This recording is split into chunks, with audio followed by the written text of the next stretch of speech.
معزز علماء ملت اسلامیہ، نوجوان ساتھیوں، بزرگوں اور دوستوں، عزیز بچوں، السلام علیکم ورحمۃ اللہ وبرکاتہ۔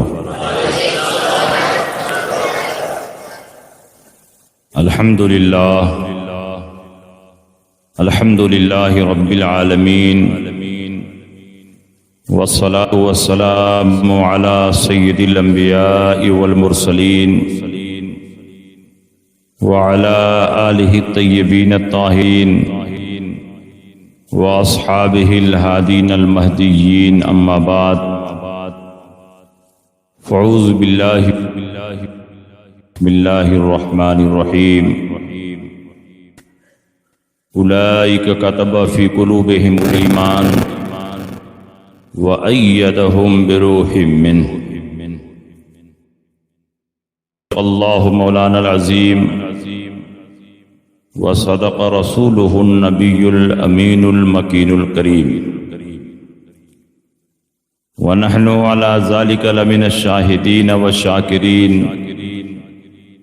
والحمد للہ رب العالمین۔ کچھ کہنے اور سننے سے پیشتر آئیے ہم اور آپ مل جل کر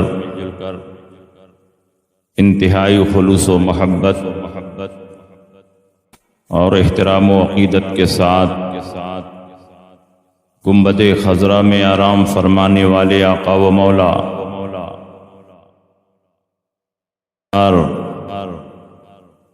دونوں عالم کے مالک و مختار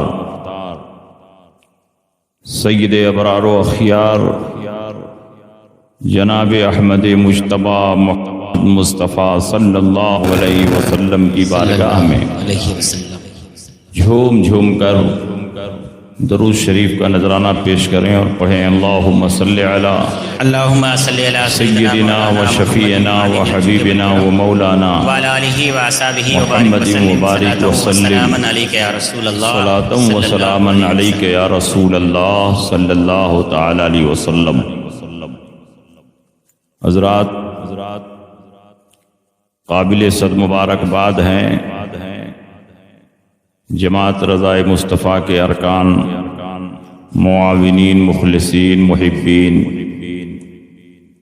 اور یہاں کے تمام خوش عقیدہ مسلمان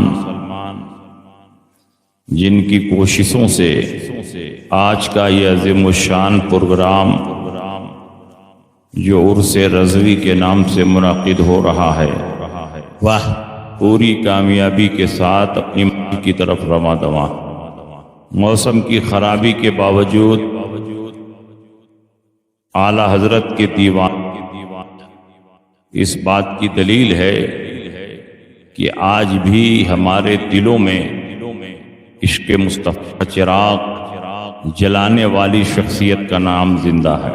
سبحان اللہ، سبحان اللہ، حق ہے، واہ۔ اعلیٰ حضرت امام محمد رضا کی بارگاہ میں خراج عقیدت پیش کرنے کے لیے ہم لوگ حاضر ہوئے ہیں، اور اس وقت صرف کرناٹک ہی کی سرزمین پر نہیں، پوری دنیا میں عرس رضوی کے نام سے پروگرام ہو رہا ہے، اور دنیا بھر کے مسلمان حضرت کی بارگاہ میں اپنی عقیدتوں کا خراج پیش کر رہے ہیں۔ دنیا میں بڑے بڑے مجددین آئے، علماء پیدا ہوئے، بڑے بڑے محققین آئے، لیکن دور اخیر میں اعلیٰ حضرت امام محمد رضا فاضل بریلوی رضی اللہ تعالیٰ عنہ کے ٹکر کا نہ کوئی مجدد پیدا ہوا، نہ کوئی محقق پیدا ہوا۔ بلکہ میری تحقیق یہ ہے کہ 10ویں صدی ہجری کے بعد سے لے کر اب تک اعلیٰ حضرت کے ٹکر کا کوئی مجدد اور مصنف پیدا ہی نہیں ہوا۔ علامہ جلال الدین سیوطی رحمۃ اللہ علیہ 10ویں صدی ہجری کے مجدد ہیں، اور الگ الگ عنوانات پر انہوں نے 1000 سے زیادہ کتابیں لکھی۔ علامہ جلال الدین سیوطی کے بعد پوری دنیا میں پیدا ہونے والے علماء، محققین اور مجددین کی تصنیفات کو آپ دیکھیں تو اس نتیجے پر پہنچیں گے کہ علامہ جلال الدین سیوطی کے بعد کسی نے 1000 سے زیادہ کتابیں لکھی ہی نہیں. اگر کسی شخصیت نے لکھی ہے تو وہ بریلی کے تاجدار اعلیٰ حضرت امام محمد. اور اعلیٰ حضرت ایک ایک کتاب اتنی عظیم الشان دلائل و براہین سے پر علم و گوہر کے ایسے دریا بہتے ہوئے نظر آ رہے ہیں کہ اگر پورے ہندوستان کے بڑے بڑے علماء مل کر سال بھر محنت کریں تو اعلیٰ حضرت کی اس کتاب کی طرح ایک کتاب نہیں لکھ سکتے جس کو اعلیٰ حضرت چند گھنٹوں میں مکمل کر دیں. اور پوری دنیا کے محققین اگر مل کر تحقیق کریں تو اعلیٰ حضرت کی تحقیق سے 1 انچ آگے نہیں بڑھ سکتے جو چند منٹوں کی تحقیق کے بعد اعلیٰ حضرت نتیجہ سامنے رکھ دیتے. ایسا عظیم الشان عالم، ایسا بے مثال مفتی، ایسا بدل فقیہ، ایسا عظیم الشان مناظر، بے مثال مصنف دنیا کے کسی بھی گوشے میں نظر نہیں آتا. میں تو کہتا ہوں کہ اعلیٰ حضرت کا یہ علم کسبی نہیں ہے کہ آدمی اپنی محنت اور کوشش سے یہ علم حاصل کر لے، بلکہ اعلیٰ حضرت کا یہ علم وہبی ہے. اللہ نے اپنی بارگاہ سے خصوصی علم اعلیٰ حضرت امام محمد رضا کو فرمایا. آدمی اپنی کوشش اور محنت سے اتنا علم حاصل ہی نہیں کر سکتا جتنا علم اعلیٰ حضرت امام محمد رضا کو حاصل تھا. 100 سے زیادہ علوم و فنون میں اعلیٰ حضرت کو مہارت تامہ حاصل تھی. 1000 سے زیادہ کتابیں اعلیٰ حضرت مائی. اور بعض کتابیں تو ایسی ہیں پوری کتاب میں نقطے والا کوئی لفظ ہی نہیں استعمال. پوری کتاب غیر منقوط. یہ قدرت، یہ مہارت اپنی کوشش سے حاصل کر ہی نہیں سکتا. یہ کارنامہ وہی انجام دے سکتا ہے جس کی پشت پر رسول پاک کی ہمت پہراداری کر رہے ہیں. اسی لیے علماء حرمین طیبین نے جب اعلیٰ حضرت کی تصنیفات کو دیکھا تو بعض اوراق کو پڑھنے کے بعد ہی کہہ دیا واللہ لو رآہ ابو حنیفۃ النعمان لأقرت عیناہ ولجعلہ من جملۃ الاصحاب. خدا کی قسم یہ تحریریں اگر امام اعظم ابو حنیفہ دیکھتے تو ان کی آنکھیں ٹھنڈی ہو جاتی اور اس کے مصنف کو اپنے شاگردوں میں جگہ دیتے. امام اعظم ابو حنیفہ کے شاگردوں میں کوئی معمولی شاگرد تھے؟ سب علم و فضل کے پہاڑ تھے. واہ واہ، سارے کے سارے. ایک طرف قاضی الشرق والغرب حضرت امام ابو یوسف ہیں، محرر مذہب حنفی حضرت امام محمد ابن حسن شیبانی ہیں، حضرت امام ظفر ہیں. یہ ایسے جلیل القدر مجدد ہیں اور ایسے جلیل القدر مجتہد ہیں کہ جس مسئلے پر قلم ان کے تمام گوشوں کو روشن کر اعلیٰ حضرت امام احمد رضا فاضل بریلوی رضی اللہ تعالی عنہ نے علم کی دنیا میں وہ کام کیا ہے. میدان میں اب میں جو سب سے اہم مسئلہ وہ یہ ہے کہ 2 روایتیں آپس میں ٹکراتی ہیں تو یہاں کس روایت پر عمل کیا جائے. 2 قول آپس میں ٹکرا رہا ہے تو اس قول پر فتویٰ دیا جائے کہ اس قول پر فتویٰ دیا جائے. کبھی کبھی ایک ہی مسئلے سے متعلق فقہا کے بہت سے اقوال سامنے آ جاتے ہیں. ایک ہی مسئلے سے متعلق رسول پاک کی کئی حدیثیں آتی ہیں اور ساری حدیثیں آپس میں ٹکرانے لگتی ہیں.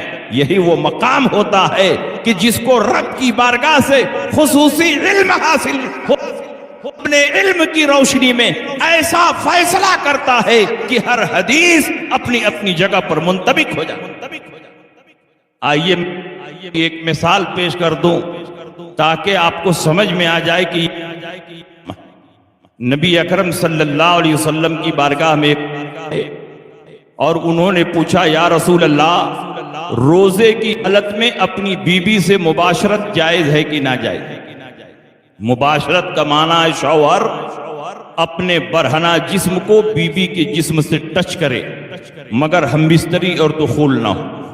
رسول پاک نے فرمایا جائز ہے، وہ چلا گیا۔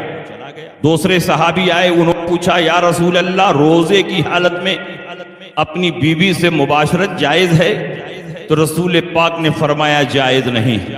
سوال ایک ہے، سوال کی پوزیشن ایک ہے، سوال کی نوعیت ایک ہے، لیکن رسول پاک کا جواب دو ہے۔ پہلے صحابہ کے سوال کے جواب میں نبی فرماتے ہیں مباشرت جائز نہیں، جائز ہے، اور دوسرے صحابی کے سوال کے جواب میں فرماتے ہیں مباشرت جائز نہیں۔ اس سے بڑا محقق بھی ہوگا تو یہ فیصلہ نہیں کر پائے گا کہ اس روایت کے مطابق فتویٰ دیا جائے، وہ اس روایت کے مطابق فتویٰ۔ اگر وہ فتویٰ دیتا ہے جائز ہے تو جو ناجائز والی روایت ہے اس کے خلاف ہو جائے گا، اگر وہ فتویٰ دیتا ہے ناجائز ہے تو جو جائز والی روایت ہے اس کے خلاف ہو جائے گا۔ اس مسئلے میں علماء حیران اور پریشان ہیں، لیکن جس مسئلے کو کوئی حل نہیں کر پاتا اس کو امام اعظم ابو حنیفہ حل کر۔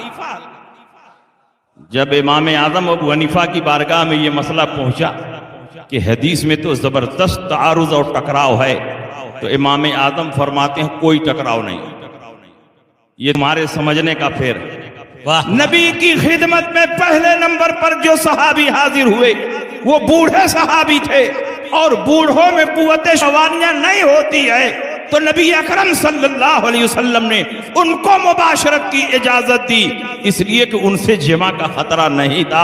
اور دوسرے نمبر پر جو صحابی حاضر ہوئے وہ نوجوان صحابی تھے، نوجوانوں میں قوت شہوانیہ زیادہ ہوتی ہے، اگر ان کو مباشرت کی اجازت مل جائے گی تو بات جمع تک پہنچ جائے گی، روزہ بھی فاسد ہو جائے گا، قضا اور فارہ بھی لازم ہو جائے گا۔ تو رسول پاک نے اس نوجوان کو مصیبتوں سے بچانے کے لیے فرمایا تمہارے لیے جائز نہیں ہے۔ تو حدیث میں کوئی ٹکراؤ نہیں، پہلی حدیث بوڑھوں کے لیے ہے اور دوسری حدیث نوجوانوں کے لیے۔ واہ واہ واہ واہ، بہت عمدہ بہت عمدہ۔ یہ فیصلہ ہر آدمی نہیں کر سکتا، بہت خوب بہت خوب، لیکن واہ اس واہ۔ قسم کی سینکڑوں مثالیں ہیں کہ اعلیٰ حضرت امام احمد رضا کی بارگاہ میں فقہا کے اقوال پیش کیے گئے کہ یہ تو یہ فرما رہے ہیں، یہ فرما رہے ہیں، یہ فرما رہے ہیں۔ حضرت نے ایسی تشریح فرمائی کہ ہر قول اپنی اپنی جگہ پر فٹ ہو۔ اس کی ایک مثال سنیے، کئی مثالیں۔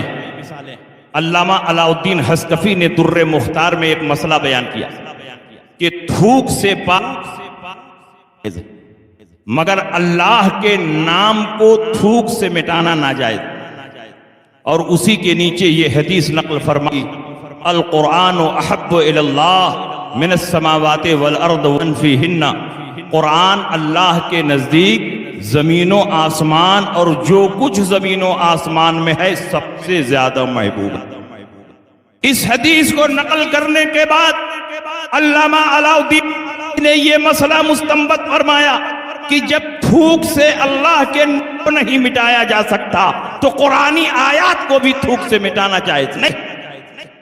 انہوں نے یہ حدیث تو نقل فرما دی، لیکن اس حدیث کی روشنی میں زبردست اختلاف پیدا ہوا، کیونکہ حدیث یہ ہے کہ قرآن اللہ کے نزدیک زمین و آسمان اور جو کچھ زمین و آسمان میں ہے سب سے زیادہ محبوب ہے، تو قرآن افضل ہے کہ رسول اللہ افضل؟ یہ مسئلہ پیدا ہوا۔ حضرت علامہ شامی رحمت اللہ علیہ نے جب اس مسئلے پر قلم اٹھایا اور اس کا حاشیہ تحریر فرمایا تو آپ لکھتے ہیں کہ حدیث سے تو بظاہر یہی پتہ چلتا ہے کہ قرآن افضل ہے، مگر یہ مسئلہ اختلافی ہے، الاحوط الوقف، احتیاط اس میں سکوت اختیار کرو۔ میں نہ یہ کہوں گا کہ قرآن افضل، نہ یہ کہوں گا کہ رسول اللہ افضل، کیونکہ ایک طرف قرآن کی عظمت ہے تو دوسری طرف رسول اللہ کی فضیلت ہے۔ میرا علم کام نہیں کہ میں یہ کہہ سکوں کہ قرآن افضل ہے یا یہ فیصلہ کر دوں کہ رسول اللہ افضل ہیں۔ اس مقام پر میں سکوت اختیار کرتا ہوں، خاموشی اختیار کرتا ہوں، لیکن قربان جائیے مجدد اعظم اعلیٰ حضرت امام احمد رضا پر کہ جب آپ نے جد الممتار میں الاحوط الوقفوں پر حاشیہ تحریر فرمایا تو آپ نے لکھا لا حاجت الی الوقف فإن المسألة واضحة الحکم عندی بفضل اللہ تعالی و تائیدہ. اس بندے کو چپ رہنے کی کوئی ضرورت نہیں. اللہ کے فضل و کرم سے یہ مسئلہ میرے اوپر بالکل روشن ہے. اگر قرآن سے مراد مصحف لیا جائے جو کاغذ اور روشنائی کا مجموعہ ہے تو مصحف مخلوق ہے اور رسول پاک تمام مخلوقات میں سب سے افضل ہیں تو اس مصحف سے بھی افضل ہیں. اور اگر قرآن سے مراد کلام الہی لیا جائے تو کلام الہی اللہ کی صفت ہے کہ ہر صفت قدیم ہے اور نبی مخلوق اور کوئی بھی مخلوق اور کوئی بھی حادث صفت قدیمہ کے برابر بھی نہیں ہو سکتا تو اس سے افضل کیسے ہو سکتا ہے؟ اس لحاظ سے قرآن افضل ہے اور رسول پاک مفضول ہے. اور فقہا کے کلام میں کوئی تعارض نہیں. جنہوں نے یہ کہا کہ رسول اللہ افضل ہیں ان کی مراد مصحف ہے اور جنہوں نے یہ کہا کہ قرآن افضل ہے میں الہی.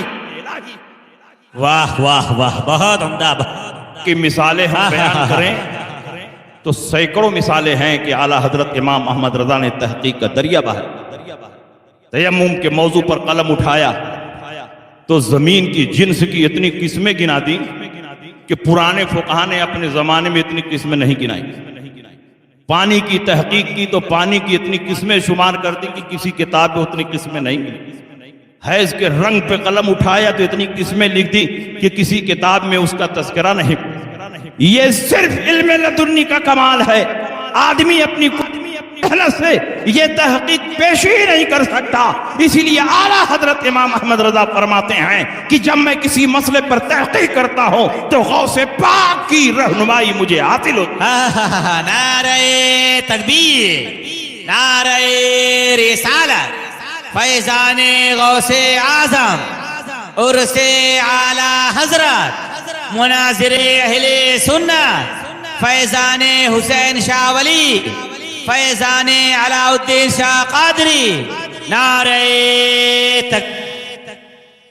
اور اعلیٰ حضرت امام احمد رضا فاضل بریلوی صرف اپنی زندگی میں فتوے ہی نہیں لکھے، کتابیں ہی نہیں لکھی، بلکہ آپ کے زمانے میں اور آپ کے زمانے جو باطل فرقے پیدا ہو چکے تھے، جو باطل عقائد و نظریات وجود میں آ چکے تھے اور جو آپ کے زمانے میں فتنے پیدا ہوئے، پوری زندگی اعلیٰ حضرت امام احمد رضا ان تمام فتنوں کا تنہا مقابلہ کرتے رہے. میں آپ سے پوچھنا چاہتا ہوں کہ اعلیٰ حضرت امام احمد رضا کے زمانے میں خانقاہوں کی کمی نہیں تھی، پیروں کی کمی نہیں تھی، علماء کی نہیں تھی، مشائخ کی کمی نہیں تھی، لیکن جب علم پر حملہ کیا گیا تو اس کا جواب امام احمد رضا دے رہے ہیں. جب 12ویں کی شرعی حیثیت کو چیلنج کیا گیا تو اس کا جواب امام احمد رضا دے رہے ہیں. نبی کے اختیارات پر حملہ کیا گیا اس کا جواب امام احمد رضا دے رہے ہیں. میں آپ سے پوچھنا چاہتا ہوں کہ اس دور میں مسلمانوں کے دین و ایمان کی حفاظت کے لیے کس خانقاہ سے کون سی شخصیت باہر نکل کر بریلی کے امام اعلیٰ حضرت امام احمد رضا ہے جنہوں نے ان تمام فتنوں کا مقابلہ کیا.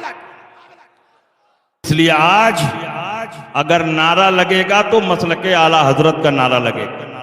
بے شک بے شک. لوگ کہتے ہیں کہ جب دیکھو تب اعلیٰ حضرت کا نام لیتے ہیں. اعلیٰ حضرت کا نام نہیں لیں گے تو تمہارے باپ کا نام لیں گے. تمہارے باپ نے کیا کام کیا ہے؟ جب وہابیت کا سیلاب آگے بڑھ رہا تھا تو تنہا امام احمد رضا زبان و قلم کے ذریعے سکندری بن کر تمام فتنوں کا مقابلہ کر رہے ہیں. بے شک. واہ. آج جب حق بولنے کی بات آتی ہے تو بہت سارے علماء دائیں بائیں ہو جاتے ہیں، لیکن اعلیٰ حضرت امام احمد رضا پوری زندگی جھگڑتے رہے، مگر اپنی ذات کے لیے نہیں، زمین و جائیداد کے لیے نہیں. پوری زندگی امام احمد رضا ناموس رسالت کی حفاظت کے لیے اور عظمت مصطفیٰ کے تحفظ کے لیے زبان و قلم کے ذریعے باطل فرقوں کا مقابلہ کرتے رہے. بے شک بے شک. حق ہے. اسی لیے رسول پاک نے اتنا نوازا اتنا نوازا کہ ادھر بریلی میں امام احمد رضا کی روح نکل رہی ہے اور ادھر رسول پاک ان کے روح کا استقبال فرماتے. واہ واہ واہ. سبحان اللہ. اندازہ لگاؤ امام احمد رضا کا. واہ واہ. بہت. جو عالم ربانی ایک فتنے کا رد فرما دے اس کی مقبولیت بڑھ جاتی ہے۔ حیدرآباد میں ایک ہے مکہ مسجد، نام سنا ہے کہ نہیں؟ مکہ اعلیٰ حضرت کے دور میں مکہ مسجد کے خطیب و امام تھے پیر سید محمد بغدادی قادری خالدی رفاعی حیدرآبادی ثم مدنی۔ یہ روایت کہاں لکھی ہے؟ مقامات خیرتی نے منصفانہ جائزہ میں اس کا کوٹ بھی کیا، اس کا حوالہ بھی پیش کیا۔ اسی دور میں مولوی اشرف علی تھانوی نے حفظ الایمان لکھی تھی، 7 اور صفحہ 8 پر اس نے نبی کے علم کو چوپایوں اور پاگلوں سے تشبیہ دی۔ پورے ہندوستان میں آگ لگ گئی اور ہر طرف سے حفظ الایمان کا رد چھپنے لگا۔ جب پیر سید محمد دادی مکہ مسجد سے نماز پڑھا کر سیڑھیاں اتر رہے تھے تو ایک آدمی حفظ الایمان لے کر پہنچا، کہا حضرت یہ عبارت دیکھیے، اور عبارت کو پڑھا، جھلال طاری ہوا، سارے نماز لایا، مسجد میں آئے اور ممبر پر بیٹھ کر حفظ الایمان کا رد بلیغ فرمایا، یہاں تک کہ اشرف علی کر دیا۔ جب آپ نے اتنی زبردست تقریر فرمائی مسجد میں تو پورے حیدرآباد میں آگ لگ گئی۔ کچھ ہی دن کے بعد مولوی اشرف علی تھانوی بھی حیدرآباد آئے ہوئے اور اسی مسجد میں نظر آ گئے۔ پیر سید محمد بغدادی نے ان کو دیکھا تو پھر نمازیوں کو جمع اور ان کی موجودگی میں حفظ الایمان کا رد بلیغ، قباحتوں کو بیان۔ پھر حیدرآباد میں ہوا، اس وقت مولوی قاسم نانوتوی کے بیٹے حافظ احمد دارالعلوم نظامیہ کے محتمم بنے ہوئے۔ مولانا انوار اللہ شاہ فاروقی نے اہتمام کی ذمہ داری حافظ احمد کو دی اور آج بھی حافظ احمد کی قبر وہی حیدرآباد میں۔ سمجھ رہے ہیں؟ احمد کے گھر پر علماء کی میٹنگ ہوئی، چونکہ ان کے تعلقات دونوں طرف، اپنے مکان پر بلایا، سارے علماء اکٹھا ہوئے، مولوی اشرف علی تھانوی بھی موجود تھے۔ علماء سے کہا گیا کہ آپ لوگ اس کتاب کے بارے میں اپنی اپنی رائے ظاہر کریں۔ سارے علماء نے اپنی رائے ظاہر کی۔ پیر سید محمد بغدادی کھڑے ہوئے اور اشرف علی کو للکارتے ہوئے آپ نے اس کتاب کی قباحت کو بیان کیا اور فرمایا اس کتاب سے بوئے ایمان نہیں، بوئے کفر آ رہی۔ جب رات کو گھر گئے بستر پر سوتے ہیں تو نصیبہ بیدار ہو، رسول پاک خواب میں تشریف لاتے ہیں، رسول پاک مسکرا رہے ہیں، تبسم فرما رہے ہیں۔ پیر سید محمد بغدادی نے پوچھا یا رسول اللہ بہت خوش نظر آ رہا۔ کہا تم نے وہ کام کیا، بہت خوش۔ کہا یا رسول اللہ میرا کون سا عمل آپ کو پسند آ گیا ہے؟ تو رسول پاک نے فرمایا کہ تو نے اس کتاب کی جو قباحت بیان کی اس سے میں بہت خوش ہوں۔ مانگو کیا مانگتے ہو دیا جائے گا، میری بارگاہ میں اپنی التجا پیش کرو، تمہاری التجا قبول کی جائے گی۔ پیر سید محمد بغدادی نے کہا یا رسول اللہ میری صرف 2 ہی التجا ہے، جو زندگی بچی ہے وہ مدینہ منورہ میں بسر ہو جائے اور جب میں مروں تو جنت البقیع میں دفن۔ واہ واہ واہ واہ، رسول پاک نے فرمایا تمہاری دونوں التجا قبول کی گئی۔ سبحان اللہ۔ چند دنوں کے بعد ایسے حالات بنے کہ آپ مدینہ منورہ پہنچ گئے، 8 سال تک مدینہ منورہ میں رہے اور جب وصال ہوا تو آپ جنت البقیع میں دفن ہو گئے۔ اب میں آپ کے ذہن کو محمد بغدادی نے صرف ایک کتاب کی کفری عبارت کو آشکارا کیا تو رسول پاک کی بارگاہ میں مقبولیت کا یہ انداز ہے، اور جس امام احمد زندگی وہابیوں کا مقابلہ کیا اس کا رسول پاک کی بارگاہ میں کیا مقام اور درجہ ہوگا، ہم اور آپ اس کا تصور نہیں کر سکتے۔ حق ہے، واہ واہ واہ واہ۔ حضرت امام احمد رضا نے بہت جب دوسری مرتبہ حج پر جانے کا فیصلہ کیا، ایسے کوئی پلاننگ نہیں تھی، حجت الاسلام علامہ رضا جو آپ کے بڑے صاحبزادے ہیں وہ حج پر جا رہے تھے اور مولانا وسیع احمد محدث سورتی کے بیٹے